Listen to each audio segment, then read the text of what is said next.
but I'm going ahead and recording it for you right now.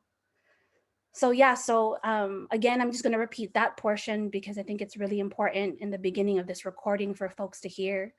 You know, I don't believe that we can remember our ancestral practices and embody them in a good way without also being very conscious about the way that we embody our politics and relationship to a colonized state of being. And so when I think about the colonial beliefs that we begin to embody in relationship to politics, the way that we're taught and we're raised to embody, I think about these three agents that we all know very well of colonization that can shape our beliefs, and that we can be in understanding that when you can control people's beliefs, you control those people. And so if many of the beliefs that we're being raised to grow in and to be in our body in have to do with patriarchy, white supremacy, and capitalism, then it also is very violent toward our bodies, and it keeps us in control in that way where we end up inflicting violence on ourselves and each other. These are some of the things that, you know, through many of the talks and the conversations that I've had with others, we've talked about the ruptures, divisions of lineage and giving power to colonization and the colonizer in relationship to our bodies, and how these things do that, how patriarchy, white supremacy, and capitalism do those things. I'm happy to also share these slides with everyone for your own use. And I'm a person who, you know, in knowledge sharing believes that I don't own knowledge, that the knowledge itself is meant to be shared and to be exchanged. Though also in a colonized world, it's important to source, and drawing source is important because then we can see lineage of how thought expands itself. So these are ideas and understandings of how we embody patriarchy, how we can embody white supremacy, and we can embody capitalism, and understand that all of these things can intersect with each other in ways that create great oppression upon us. I'm actually in the process right now of being a part of a group, a cohort that's doing some work around embodied social justice and what that means. And this was actually from a talk that was really moving for me about the way we can think of the state from a body-centered perspective, and that idea again of control that happens. So the generic definition, I'm going to read this off so that we can be a little bit in understanding, but I'm also going to do my best to reframe it for us right after. But the generic definition of the state, according to, you know, encyclopedias, is the political organization of society, or the body politic, or more narrowly, the institutional governments that really create the way that we move, right? So the state is a form of human association distinguished from other social groups by its purpose, the establishment of order and security, the establishment of control. In its methods and laws and their enforcement, its territory, the area of jurisdiction or geographic boundaries, and finally, its sovereignty. So we can understand that in living here in the United States, in the colonized lands of many Native peoples, that these parameters of lawmaking really meant to institute the way that they would control us and our bodies and our spirits and our movements. So when we're looking at that from a very embodied perspective, we can say that we're flipping the lens, and that the state is an organization that determines whether a body exists within the established rules of order and law or outside of them. It sanctions which bodies belong and sets them the terms upon which bodies are and can be identified as belonging, such as through the agreement to exchange one's labor or complacency, and thus the abdication of one's body for a value determined by the state of those operating in alignment with it, state-sanctioned corporations. And states do not interact with all bodies in the terms of laws or formal security measures. Those sanctioned by law are authorized to not only interpret the law, but to determine how to apply force to bodies to enforce security on behalf of the state, which is the result of why so many of us are killed. And so much violence is actually physically placed on our bodies in relationship to the state, right? The states in which we live here. this is the, again, the contemplation of how do I survive my everyday? How am I in this body? How do I move in this body in a way where I can survive, but also how do I resist? How do I live in my fullness? How can I walk down the street and not have to embody patriarchy, white supremacy, and capitalism in order for me to survive?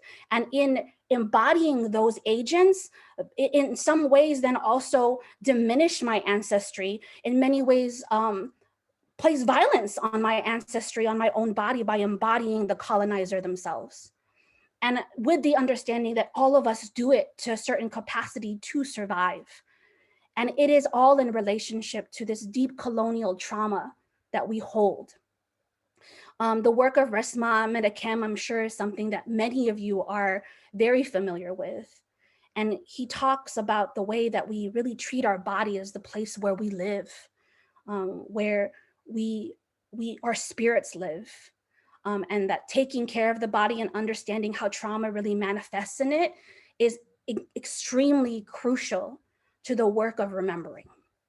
So when I talk about ancestral work, when I go into any of the work that I've ever done with spirit, it always also draws a very, very important relationship back to my physical body.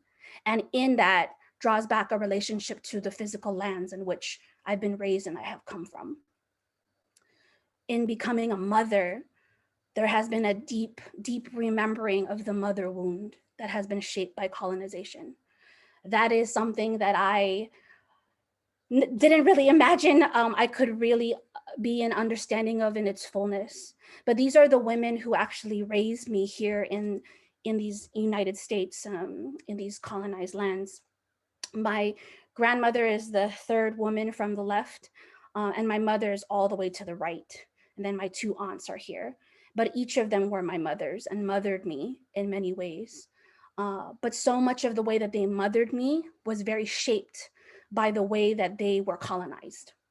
And so in many ways, these women who mothered me also became the teachers of colonization and inserted that into my body, particularly as a daughter in the lineage of our people, because my sister and I were the only girls.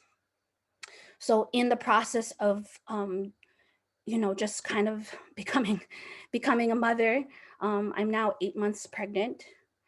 I have been in deep contemplation about what it means to be in relation to them again, and also in relationship to their bodies and the traumas and the anxieties and the hopes and the fears that they really held in becoming bearers of life in this existence.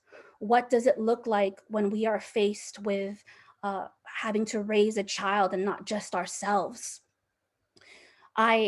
In accessing that channel and connection to the mother wound, have found so much grief and anxiety that also I imagine my mother had. There's a mourning almost that also exists in bringing life into this world. And I'm an educator as well, just like Veronica, and working with young people.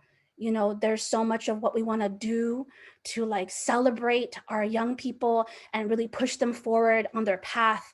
But there are parts of us that also mourn them and grieve them when they don't make the decisions that we believe are the ones that are going to allow them to survive, allow them to be in their fullness. And with the state of just like kind of the medical field here in the United States and the way that we treat women who are pregnant in society, and the way that we don't honor the process of bringing life into our villages and our communities, and the way that maybe our ancestral practices were lost to do that. A lot of mothers suffer in silence and hold a lot of grief in the anxieties of wanting to bring life into this world in fullness, and having the responsibility to do that. There's so many things that come through in this, but I bring this up in saying that the navigation of all of it for me really is the work of, oh, this is supposed to say decolonization. I'm going to fix that because That's not cool. But the work of decolonization is these acts of remembering how to love ourselves again. And I think that that is a huge part of the mothering path and the mother wound that I've understood. How much grief our bodies hold of not loving ourselves. And in that, not loving ourselves, not being able to look in the mirror and see ourselves in the wholeness of our ancestry and honor it, that we then, in raising our children and birthing them into this world, in some ways begin to hate our children if they don't embody colonization in the ways that are going to allow them to survive.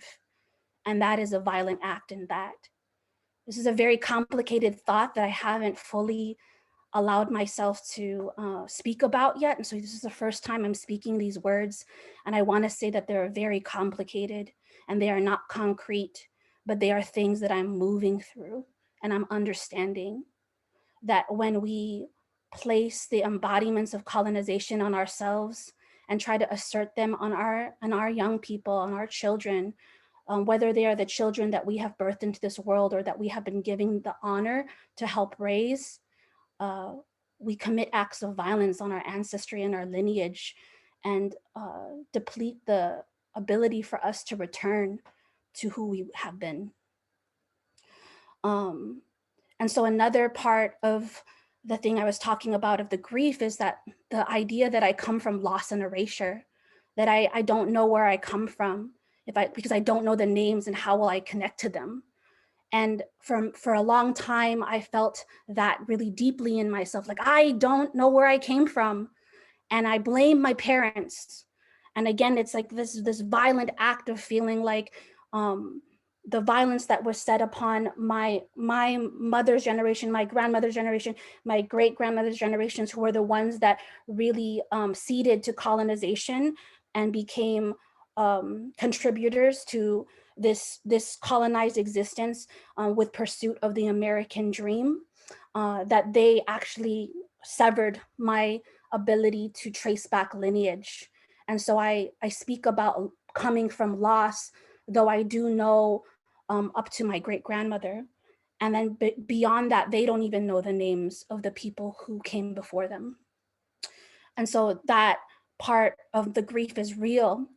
But then there's the remembrance again about how the body is something so profound. And when I think about, again, the process of bringing life into this world, I think of this.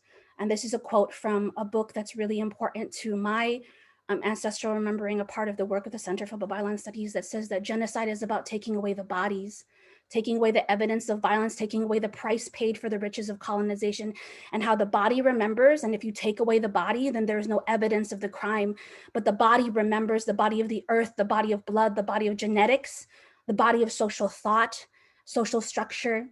And so there's no erasure, no sure erasure, only the bending of perspective, the revision of history, so long as we continue to embody ourselves in fullness and understand that this body is carrying on legacy and lineage, and that we have a responsibility to remembering that and allowing those that come after us to remember that. So what does it look like for us to return to the body and understand that our bodies are our first altars, which is another thing that I heard you all talking about earlier. We call them dambana in my language. And it's the place, the sacred site that you meet your ancestors at, and you want to beautify it and make sure that it's taken well care of, because your ancestors are going to meet you there. My understanding one morning as I was with my partner was that my child was in us, in me. And he came and put his hand on my belly, which was the photograph you saw in the very beginning. And there was this really deep understanding for me that there was a convening happening inside of my womb in relationship to our ancestors making a commitment to each other, that his lineage and mine were committing themselves in this being that is forming in life inside of me. And that in that way, they were dressing an altar space in the form of my child. and that I'm going to birth into this world. And to be in that understanding that we ourselves are these sacred sites that are where we can access connection to our ancestors is a deep part of this embodiment work that I believe all of us need to draw ourselves closer to and to honor. And so what does it mean for us, right? To really take good care of what this space is. When we talk about cleaning our altar spaces, cleaning our dambanas, making it beautiful so the ancestors feel good about what is placed there, placing our most sacred objects there, placing our sacred words and prayers in that space. If we imagine ourselves and understand ourselves and our bodies as altars, what does it mean for us to do the same to our bodies? How then does that become an act of resistance in relationship to those colonial ways of embodiment for us to love ourselves, to take care of ourselves? How do we remember this home and return to it? How do you honor the body that was given to you? How do you treat it like the most foundational, rooted sacred site that must be tended and cared for and cleaned and beautified as a site to sit with your ancestors at, where you call them and channel them? How do you take good care of it? How do you love it wholly for all the days you have it? These are questions, again, to propel us forward and to then also ask when we work with the children, those that come to us in the future. And understanding that lineage is something really profound that moves beyond. So the connecting of like all of these ancestral beings inside of your body that you're meeting actually begin with the divine lineage that we have. I was raised in a Catholic church home, and they used to always say that we were made in the liking of God. Like God made us like human beings in the liking of him. I don't believe that. Like that, it was just that he or they, excuse me. Like we don't know. The Creator is like a celestial being that we are all reflections of. But I think that what really that divine lineage accesses for us is our roles as creators of this existence, like contributors to the larger creation of the whole. And I know that our Indigenous brothers and sisters really understand that because they take good care of their contributions and the contributions and also all of the ecological relations that contribute to the collective creation of this world. So what does it look like for us to understand that we have divine lineage also that is accessible in this body, that we can connect to the Creator themselves in this physical form? As much as we can connect to the ancestral lineage, we can connect to the ancient earth as also reflections of ourselves. And we can then also connect to those descendants, not necessarily that we just birth into this world, because there is an understanding that not everyone will be able to birth in the same physical way as I'm experiencing, but that we all contribute energetically to this existence. We contribute socially to this existence in exchange with energy, thought, understanding, relation with each other. And so that also shapes those that are going to raise children in this existence in all the forms that we do. So it's all this to say that, we don't come from loss. That's not actually the truth. We're actually this abundant being that is the survival and the resistance of our lineage. And that it's important for us to be with this body and remember that in a good way, and know how full we are of our ancestry. And understand that there are some things that we're going to remember that our bodies are experiencing, that our ancestors felt, and some of it feels really horrible in relationship to colonization, just like what I was talking about with the mother wound. But there are also these experiences that my ancestors are not going to feel, because I am coming to newer understandings in relationship to remembering the ancestral and the indigenous, and then also building a future that is going to be better. that is going to be more equitable, that's going to understand complexity of being, that allows us from so many different places and so many different lands and so many different experiences to sit together and say, we want liberation. We want to see each other in wholeness. We want to connect to ancestry together and support each other too. Like being able to sit with my teacher from Ifugao and, my good sister, Davidica, Little Spotted Horse, who's going to be singing for us later, from the Lakota tribe, and learn from them and learn from some of my Mexica, elders and sisters, my Taino elders and sisters and brothers, and my partner who is also of Taino descent. Like, for us to be able to do that in exchange, that's not something that our ancestors may have ever felt before. So what does it mean for us to embody that in fullness? And then what does it take for us to call ourselves back to these bodies? How do we create ritual for that every single day? To call ourselves back, to say our names to ourselves in fullness. That if we don't know the names of our ancestors, can we say our names so profoundly and truly that those that come after us will never forget who we are? My closing with you all is actually a sharing that has to do with my grandmother's first chant and prayer that she used to do for me when I was a child.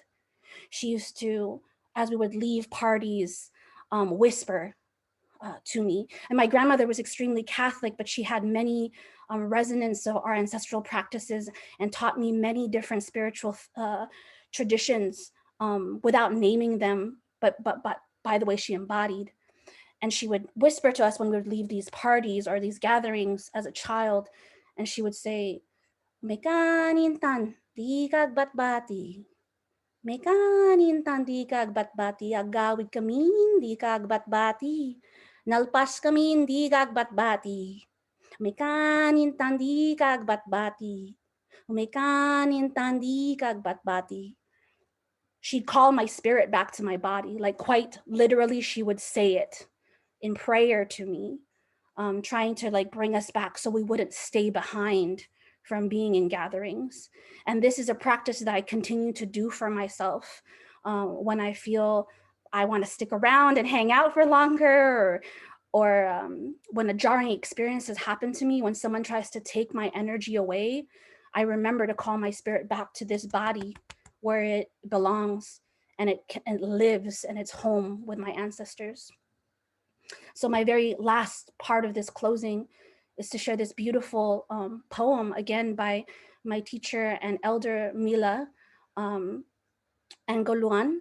Koger, who is also Ilocano, and a wonderful, wonderful artist as well. And she wrote about this exact same experience, which was something beautiful, and gave us permission to share it. So I'll read this to you all, and then I'll just stop and open up the room. But the offering is to call your spirits back to these bodies, allow them to convene with your ancestors, and remember this site as really sacred, remembering this site as home to all that we want to remember. And so this is the poem, the prayer. Intan, intan, lebitan, intan. Intan, intan, lebitan, intan. Why do you do this, Lola? As a child, I'd wonder why grandmother chanted to call me even while beside her. After visiting strange places and it was time to go home, why do you do this? I would repeat. And slowly she'd look at me and say gently, whispering a secret known only to both of us. So that you won't get lost, my child. So that you won't go wandering too far that you'll never return again. And then she'd chant and do it all over. Intan, intan, lebetan, intan. Intan, intan, lebetan, intan. Imploring with her voice, singing softly with the wind, distinctly calling for my fragmented selves in fragmented places. Intan, intan, lebetan, intan. Intan, intan, Lebetan intan. Come home. Come home. Time to come home. Come to this body again. Come to this mind. Come to this heart. Come back into this inner space. Come, all you wandering selves together. Come home and be whole again. And she'd take hold of my hand, wrapping my tiny hand, enclosing it in hers, in her strong hand, her nurturing hand. And all at once, I'd feel like it was the safest place to be, despite the creeping darkness, despite the chilling night. Other nights have come, nights of doom, nights of sorrow, many other places, places of torment, places of pain. Many lands traveled, many more to be traveled. Lands that are jagged, cruel, leering, eerie. Oceans that are frothing, seething, smearing. Places where our many selves go, wandering into, peering into, swallowed into. Lola, she whose voice kept calling with the wind, dispelling despair. She whose pungent herbs, curling in burning coals, would flow into dreams and deep sleep where soft smoke soothed the unseen pain, healed the open wounds, brought together flesh and soul torn apart, so that healed daughters, granddaughters and great-granddaughters, sons and grandsons, daughter sons, son daughters, heir to their power of peace, silence, resilience, song, dance, touch, animate once more the legacy of dispelling darkness, healing pain, praying peace, chanting to all our little selves. Intan, intan, lebetan, intan, intan, intan, lebetan, intan. Come home. Come home, time to come back home. Come to this body again. Come back to this mind again. Come to this heart. Come back into inner space. Come, all you wandering selves together. Come home and be whole again. Thank you. I appreciate you receiving these prayers, these thoughts, these complications, and I'm so open and ready to be in exchange with any other thoughts that may be coming through, folks, and any questions that folks may have in relationship to these things that I'm contemplating and complicating in my life right now. It's so beautiful, beautiful. Thank you. Whatever beauty it is that you all have felt is a reflection of something within yourself too. So thank you for that, Omino. Thank you. I just wanted to say thank you. Your presentation was amazing. And I am doing partera doula work now, and I see everything that you've mentioned, and trying to get these moms to like come back to their bodies for this process of birth is just a whole nother job in itself. And I loved how you connected that, the personal is political. Like, right, these are just even birthing, even creating family is a political act for us, right? So it was just beautiful. Thank you. I deeply honor birth workers at this time.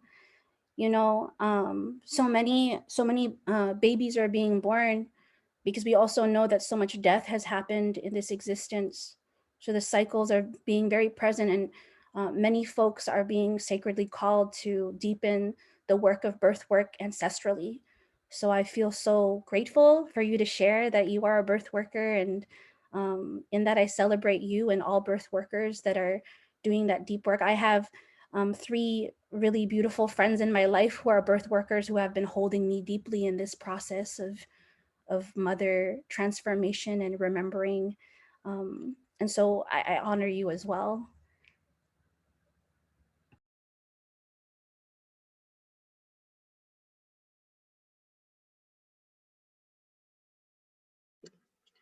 I wanted to say thank you, but also just the profoundness that is one of the things that you said that stuck with me is some of the things that we do when we gather to even speak about ancestral work is something that folks could not do. And it's like this idea that I knew that, but it was how you said it around like the different ways that so many people in our lives are indigenous to a particular part of the world or like many parts of the world at the same time. But to have all those many parts of the world collapse and like go across space and time and like actually be in the same room together, like it's again, it was something that I knew, but then when you said it, I was just like this. I was like, oh shit. Like,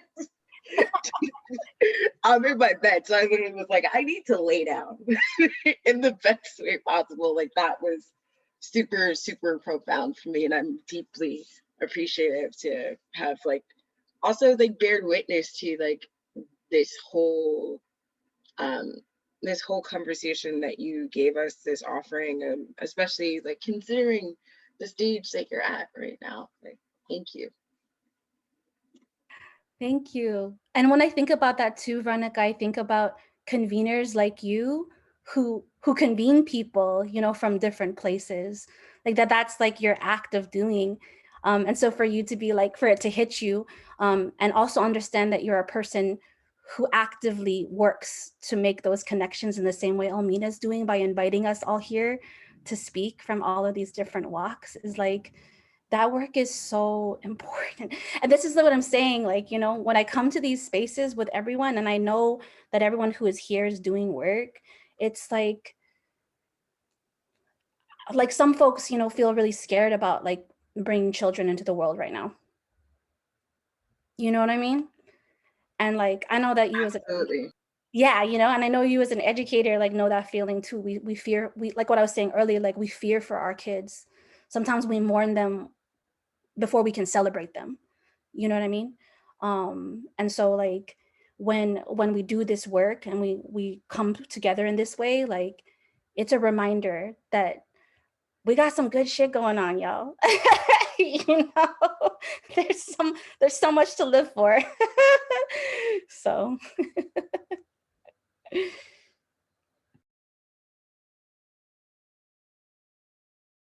And yeah, thank you for just acknowledging that energy in Veronica. We were talking about Libra energy earlier, and Veronica and I are both Libra risings, and that's very much about relationships and being. We're like matchmakers for people. So like, we can be like, oh, I know Jack and I know John, but Jack and John don't know each other, but they would be perfect for each other's projects. Or let's get Jack, John, and Sally to all talk about this thing. So that's a very beautiful energy to carry. It can be hard at times in a culture where collaboration and relationship is not valued, where hyper individualism is and competition and all of these things, hyper independence, I have to do everything by myself. There's just so many issues that kind of prevent that from happening. And I just really like to create spaces like this so we can overcome those kinds of things. And also, I want to speak to what you were saying about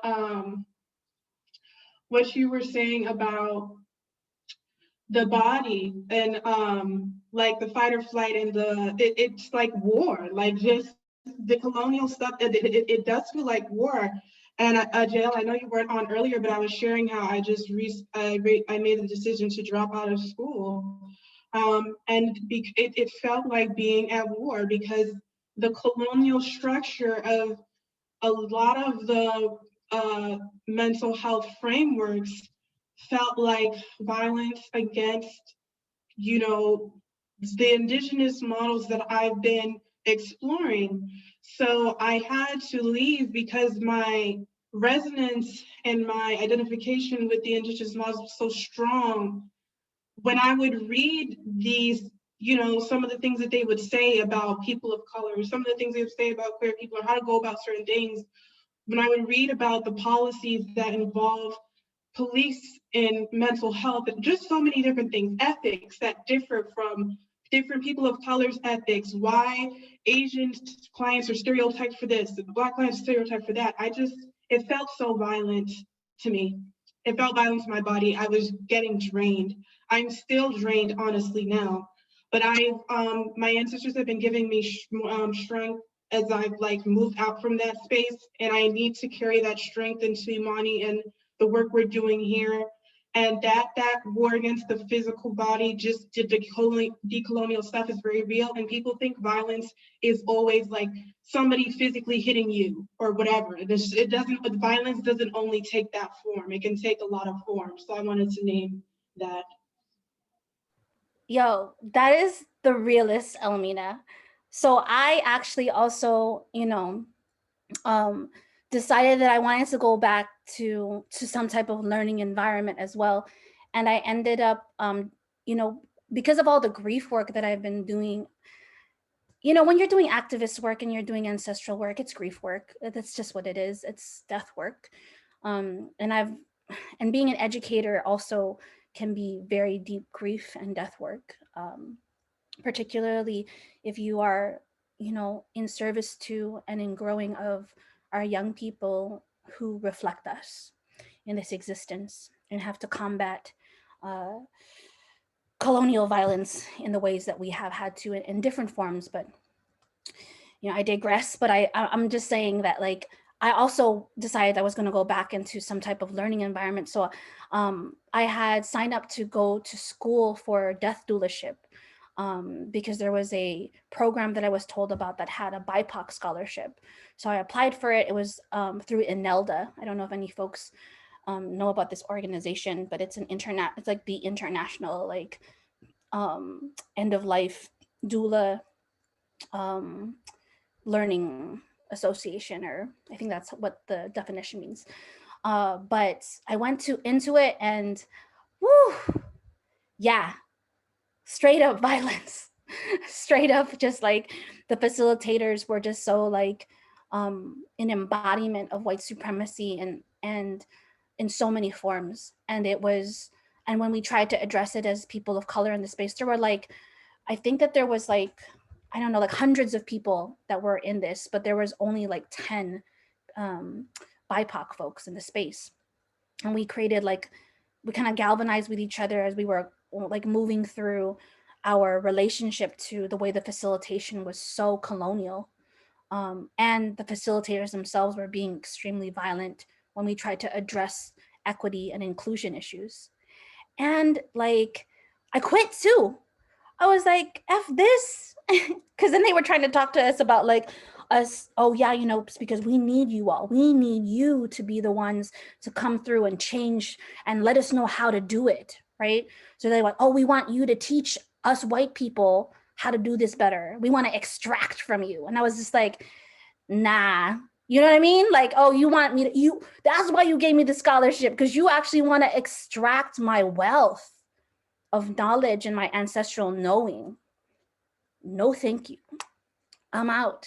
So I left the program too.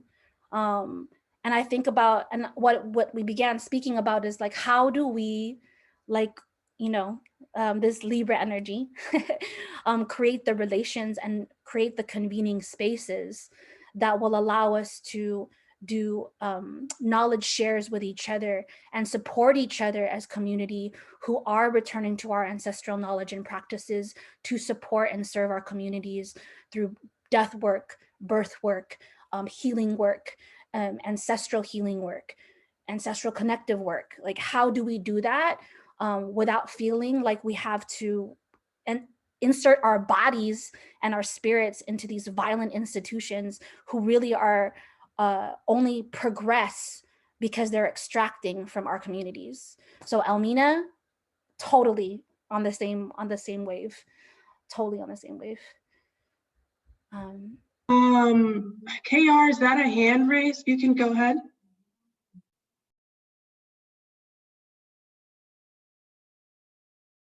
We can't hear you. I just realized that.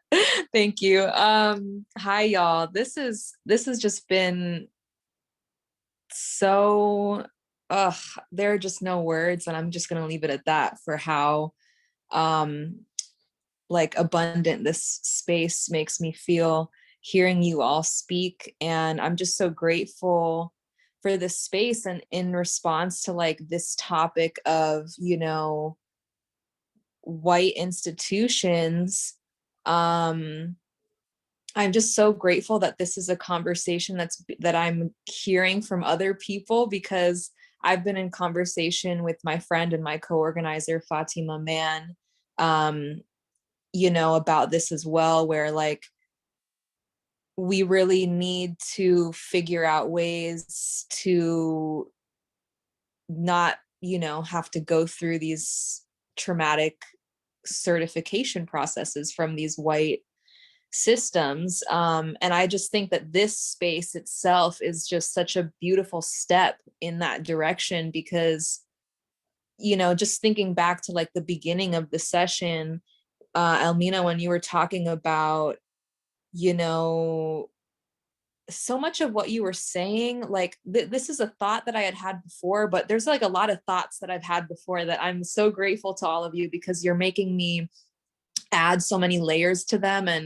And just, you know, when you look at things from a different angle, it's just so juicy. And one of those things is like, you know, feeling that the more I have been doing, yes, juicy, the more I've been doing you know, my own decolonizing work, re-indigenizing work, healing work, right? All of these words that we use.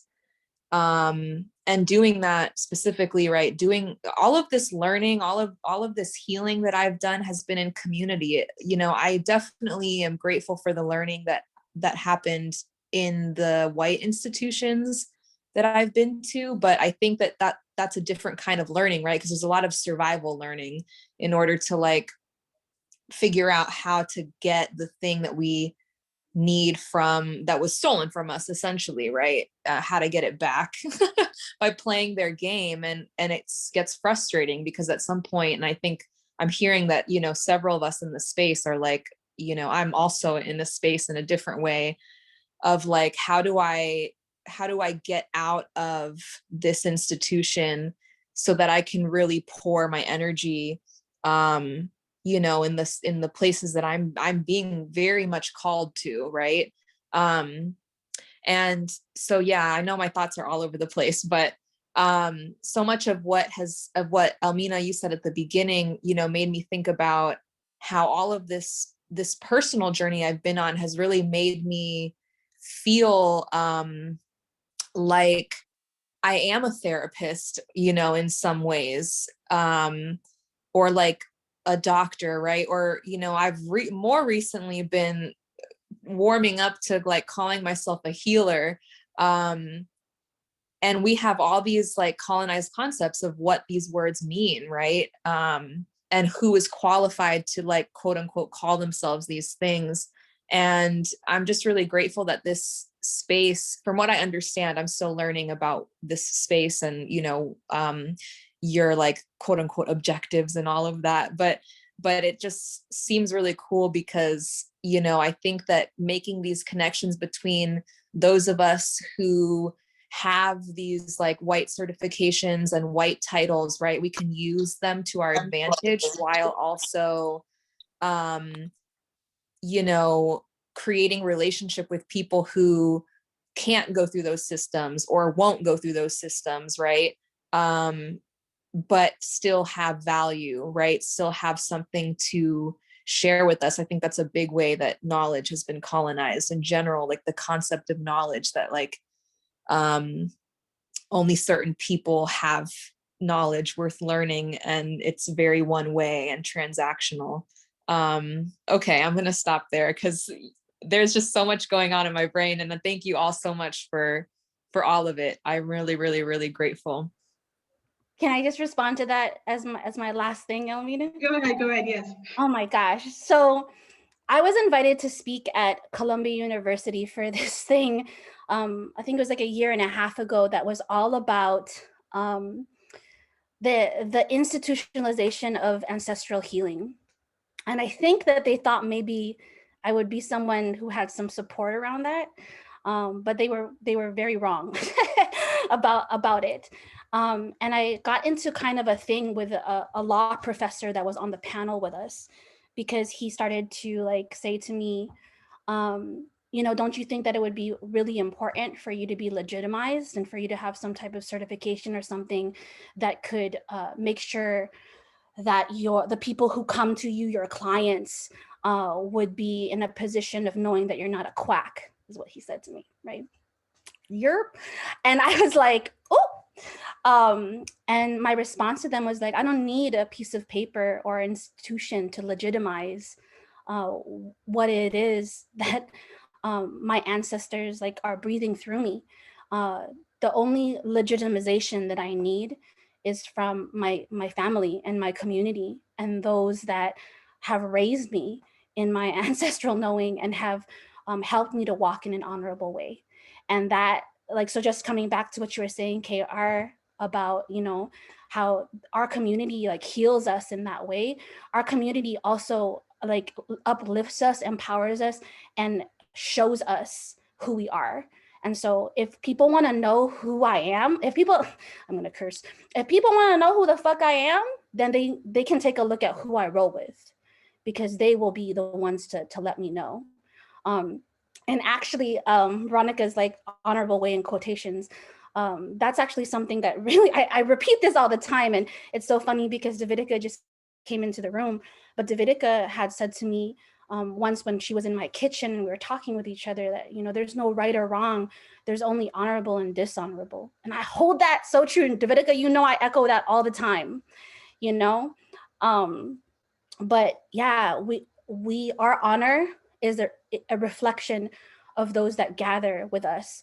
And again, like as I am becoming a mother and I see the village that is showing up for my child at this time, I believe that me and my partner have been walking an honorable path that will allow us to raise this child honorably. So thank you all for allowing me to be vulnerable in all of this, again, complex, complicated, and contemplative work.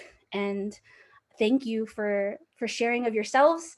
And I also celebrate all of you in the ways that you are walking and embodying all that your ancestors meant for you to in an honorable way.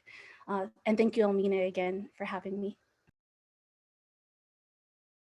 Thank you so much for being here. I'm so happy that Davidica can be here. There were like shifts in the program. So many people some other people may have seen even last minute shifts. That's what I'm learning with like mutability and adaptability in like events that we had. I was worried about the time because some of our other performers, when they had something come up, they got sick, and I was like, what are we gonna do? But as we can see, like that time got filled up.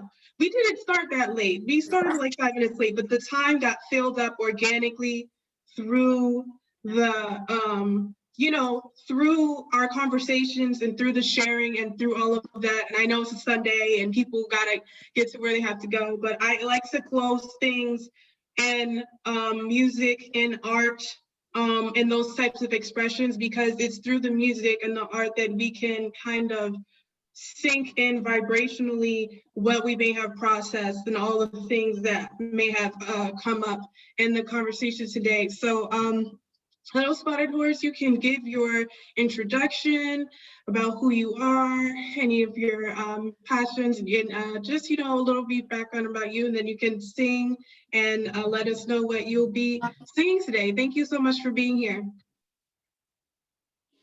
Hi, everybody. My name is Davidica Little Spotted Horse, and I'm a Guala Lakota from the Pine Ridge Reservation here in South Dakota. I guess I would consider myself an activist and a mentor, but mostly a mentor.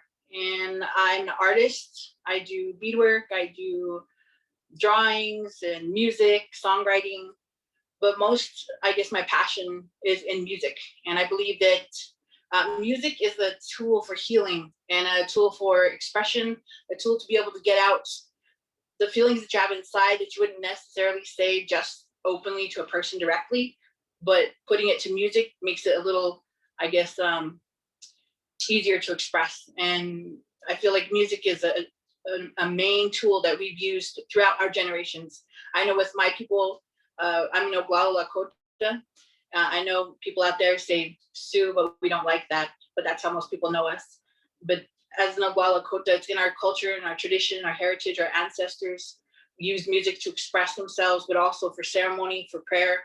So I take that very seriously in my music and using my songs as, I would say, an avenue to tell stories, to express not just myself, but I take stories from other people and try to put it to music and hopefully to honor them in that way. So the first song I'm going to sing, I thought I had a little more time. I wasn't too sure, but I have the two songs that I definitely wanted to perform for everyone. This first song is called You Trust Too. And this song I wrote some years ago. There was a young lady who was in a situation of domestic violence, and everybody been talking to her, and she wasn't listening. But I realized, like I said, to put it to music makes the message a little bit easier to take and a little bit easier to, I guess, get across. So I wrote this song, and she did get out of the situation. So it is about the irony of being in a controlling situation, and a controlling situation could be with anything, a partner, a friend, a relative, the government. But if they're doing their job really well, then you believe that the abuse is okay. And that's something that we have to fight against. So I hope you guys enjoy this song. It's called You Trust Too.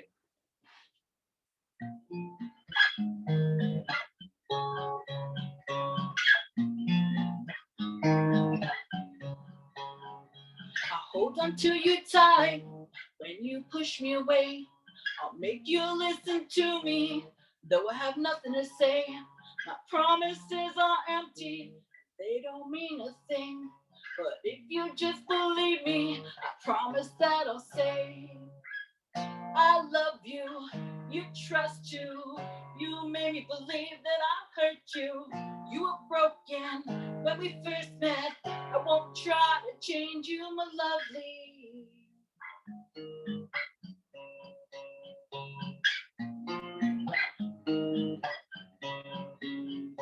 And I can't seem to please you, even though I try. Everything's your fault, but I won't tell you why. And if you'll just accept me, cause I don't wanna change, in time you'll get used to me and my selfish ways. I love you, you trust too. You made me believe that I hurt you. You were broken when we first met. I won't try to change you, my lovely. I love you, you trust too. You made me believe that I hurt you. You were broken when we first met. I won't try to change you, my lovely.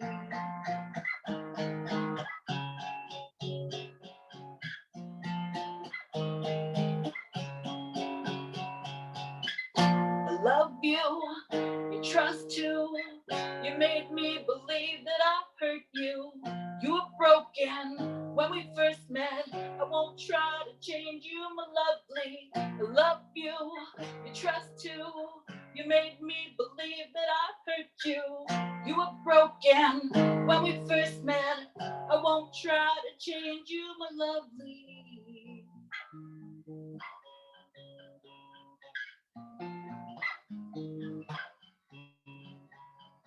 I hold on to you tight when you try to leave, cause nothing really matters except you're here with me. And even though you're sad, I want you to stay. I'll teach you how to love all my selfish ways. I love you, you trust you. You made me believe that I hurt you. You were broken when we first met. I won't try to change you, my lovely. I love you, you trust too. You made me believe that I hurt you. You were broken when we first met. I won't try to change you, my lovely. Thank you so much. And thank you to all the beautiful women who are speaking today. I know you guys brought a lot of healing, a lot of wisdom to everyone who is participating today. And I think I'm just really honored to be a part of this and really thankful to all of you who organized this, who put this together. It takes a lot of work to get everybody situated, and I really appreciated all your hard work. This next song I'm gonna sing is called Inside My Head. And this is one of the first songs that I wrote when I first started learning music. This song is about judging people, about being judged for things that don't matter, things that I guess, you know, we don't have any control of. But back in the day, I had spoken to some survivors of suicide and asked them why they had done it. And it was kind of an overwhelming, I guess, an overwhelming situation. The young people saying that the reason they had done it is because they were being judged. It's called Inside My Head. I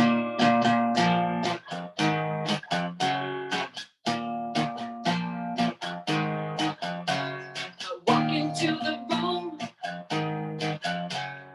looking like I do, choosing who I am, choosing what I do.